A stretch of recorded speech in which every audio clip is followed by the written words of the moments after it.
নমস্কার বন্ধুরা, সুজাতার রান্নাঘরে সবাইকে স্বাগত। আজকে আমি আপনাদেরকে করে দেখাবো মুগ পোস্ত। এই গরমে একটা হালকা ফুলকা রান্না, খুবই সুন্দর নিরামিষ রান্না আমি আপনাদেরকে করে দেখাচ্ছি। প্রথমে কি লাগছে দেখিয়ে দিই। ঝিঙে লাগবে, এই ঝিঙেটা আমি ভালো মতো করে ধুয়ে নিয়েছি। আর লাগবে হলো, যেহেতু মুগ পোস্ত তাই জন্য মুগ ডালটাকে আমি আগের থেকে ভিজিয়ে রেখেছিলাম, তার মধ্যে দুটো কাঁচা লঙ্কা দিয়ে এটা মিক্সিতে বেটে নেব। আর লাগছে হলো পোস্ত আর লঙ্কা দু তিনটে, যাই হোক ঝালটা বেশি পড়ে না এই রান্নায়। তো চলুন দেখিয়ে দিই কী করে করতে হয়। প্রথমে আমি আপনাদেরকে ঝিঙে কাটাটা দেখিয়ে দেব। এইভাবে আমি ঝিঙেটাকে টুকরো করে নেব। প্রথমে এভাবে ছোট ছোট করে এভাবে পিস করে নেব, এতে সুবিধে হয়, ঝিঙেটা ওয়েস্ট যায় না। পরিমাণটা আপনাদের দুটো ঝিঙে বানাবেন, তিনটে ঝিঙে, এটা আপনাদের নিজেদের মতো করে। তো এবার ঝিঙেটা কীভাবে কাটতে হবে আমি দেখিয়ে দিই। ঝিঙেটাকে এইভাবে প্রথমে এইভাবে একটু কেটে নিয়ে এইভাবে গোল করে কেটে নিতে হবে এইভাবে। তাহলে কিন্তু ঝিঙেটা সেই ওয়েস্টে যায় না। এটাকে মাঝখান দিকে একটা এইভাবে চিড় লাগিয়ে দিতে হবে। আরও একটা দেখাচ্ছি, এইভাবে কেটে নিয়ে, আর এটার মধ্যে একটু খোসা থাকলে কোনো অসুবিধে নেই, সামান্য একটু যদি খোসা থেকেও থাকে তাতে কিছু ক্ষতি নেই। এভাবে করে এইভাবে সব টুকরো করে নিতে হবে। এই গরমে কিছুই খেতে ইচ্ছে করে না, তো নিরামিষ রান্না এটা চটজলদিও হয়ে যায়, বেশি সময়ও লাগে না। তারপর একবার বাড়িতে এটা ট্রাই করবেন। এভাবে করে মাঝখান দিয়ে একটা চিড়, আমি এগুলো সবগুলো কেটে নিয়ে আসছি। ডালটা আমি বেটে নিয়েছি, এর মধ্যে জল দেইনি, জল দিয়ে বাটবেন না, ভেজা অবস্থাতে যতটুকু জল থাকে সেটাই। আর আমি এর মধ্যে এখন দিয়ে দেবো একটু অল্প সামান্য, এই যে হাফ চামচেরও কম কালো জিরে, টেস্টটা ভালো আসে। আর দিয়ে দেব প্রয়োজন মতো নুন। নুনটা একটু কম দেবেন, কারণ ঝিঙেতেও নুন যাবে, তো আমি একটু সামান্য নুন দিলাম। দিয়ে এবার এটাকে খুব করে হাত দিয়ে ফেটে নিতে হবে। এইভাবে যত ভালো করে ফাটা হবে বড়াটা তত ফ্লপি হবে, ফোলা ফোলা তত ভালো হবে। এইভাবে খুব ভালো করে একই ডাইরেকশানে এইভাবে ভালো করে ফেটে নিতে হবে এইভাবে। তো আমি এটাকে ফেটে নিয়ে তারপরে সরাসরি আমি কড়াইয়ের দিকে চলে যাব।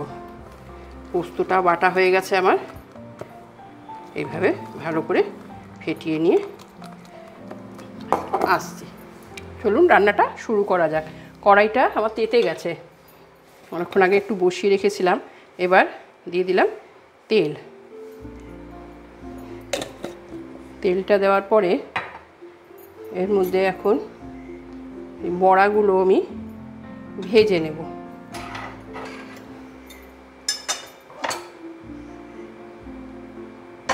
এইভাবে তেলটাকে ছড়িয়ে দিলে কি হবে, কড়াইয়ের গায়ে লেগে গেল তেলটা, তাহলে বড়াটা আটকে যাবে না।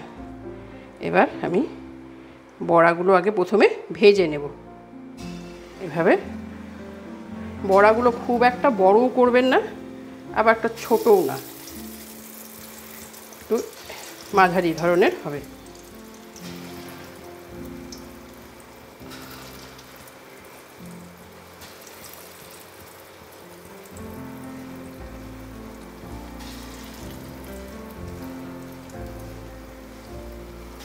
এইভাবে এটাই প্রথমে এক পাঁচটা হোক, তারপরে আমি আবার ফিরে আসছি। এই যে বড়াগুলোর গায়ে এইভাবে একটু করে করে তেল, এইভাবে তেল একটু দিয়ে দিলে কি হবে, উল্টানোর সময় কড়াইয়ের মধ্যে আর লেগে যাবে না। এবার আমি বড়াগুলোকে আস্তে আস্তে উল্টে দেব। এখন বড়াগুলো কিন্তু ফুলেছে। ফেটবেন খুব ভালো করে, বড়াটা ডালের ব্যাটারটাকে খুব ভালো করে ফেটতে হবে। যত ফেটবেন হালকা হবে আর বড়াটা তত ভালো হবে, ফুলো ফুলো হবে, হালকা হবে, খেতেও ভালো লাগবে। এই যে এইভাবে বড়াটা তুলে নিতে হবে। দেখুন এইভাবে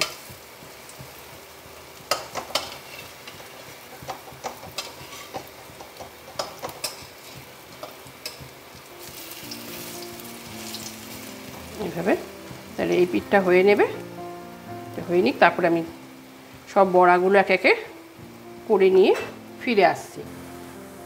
এই যে আমার পরের বড়াগুলো ভাজা হয়ে গেল। বেশি কড়া ভাজতে যাবেন না, তাহলে আবার অনেক সময় শক্ত টক্ত হয়ে যেতে পারে। তো গ্যাসের ফ্লেমটা আমি একদম লো করে দিলাম, দিয়ে আমি এই বাকি বড়াগুলোকেও তুলে নিচ্ছি। ঠিক এরকম ধরনের হবে, আমি দেখিয়ে দিচ্ছি খুব ভালো করে কাছ থেকে। বড়াগুলো ঠিক এরকম ভাজা হবে। আপনারা এরকম একটা বাড়িতে করে দেখবেন, দেখবেন সবারই পছন্দ হবে। এটা খুব পুরোনো দিনের রান্না, আজকাল এসব কেউ করতে চায় না, খুব কম বাড়িতেই হয়। তো এই গরমে এই রান্নাটা তৈরি করে দেখবেন, আশা করি সবারই ভালো লাগবে। আচ্ছা, আমি এই তেলের মধ্যেই এখন কি করব, ফ্লেমটা আমার লোই আছে, লো করা আছে। এর মধ্যে শুকনো লঙ্কা দিয়ে দিলাম আর একটু কালো জিরে দেব। শুকনো লঙ্কা চিড়ে দিয়েছি আর সামান্য এই যে হাফ চামচের কম কালো জিরে দিয়ে দিলাম। এবার করতে হবে কি, এর মধ্যে এবার ঝিঙেগুলো দিয়ে দেবো। এই যে ঝিঙেগুলো কেটে রেখেছিলাম, ঝিঙেগুলো আর লম্বা, একটু লম্বা টাইপের হবে, মানে আমি দেখিয়ে দিচ্ছি, এরকম হবে। তো আমি এবার এটাকে এভাবে ছেড়ে দিলাম। খুব চটজলদি হয়ে যায় রান্নাটা।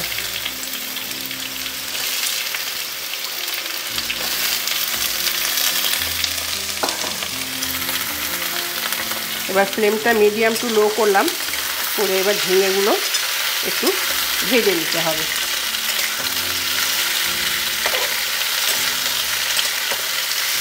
এইভাবে ঝিঙেগুলোকে একটু ভেজে নিতে হবে। দেখুন ঝিঙেগুলো দিয়ে এবার জল বেরোতে শুরু করেছে।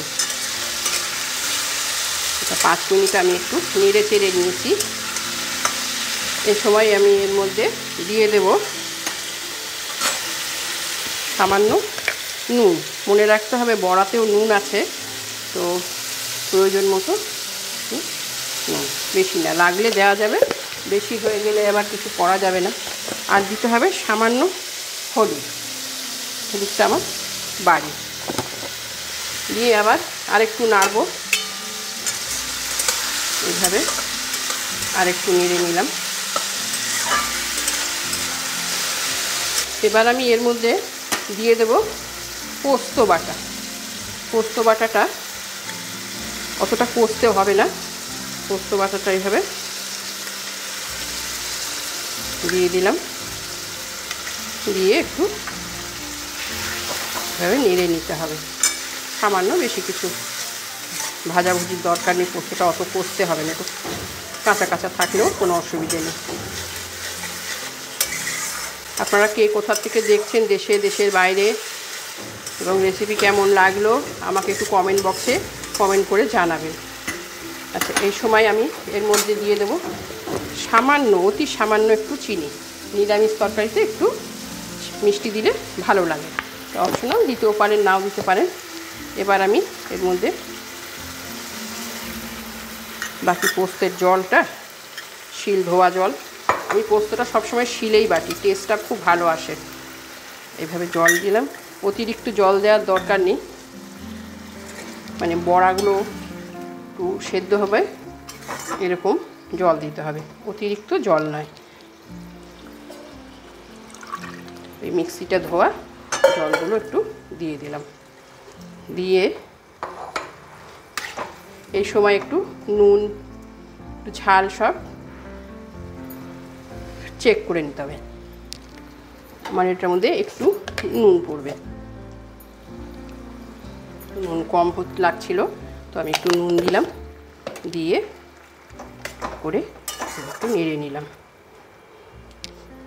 নেড়ে নিয়ে এবার আমি এই যে ভেজে রাখা, আগে থেকে ভেজে রাখা মুগ ডালের বড়াগুলো এর মধ্যে দিয়ে দেব।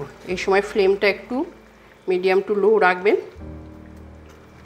এইভাবে বড়াগুলো সব দিয়ে সুন্দর করে গুছিয়ে দিতে হবে।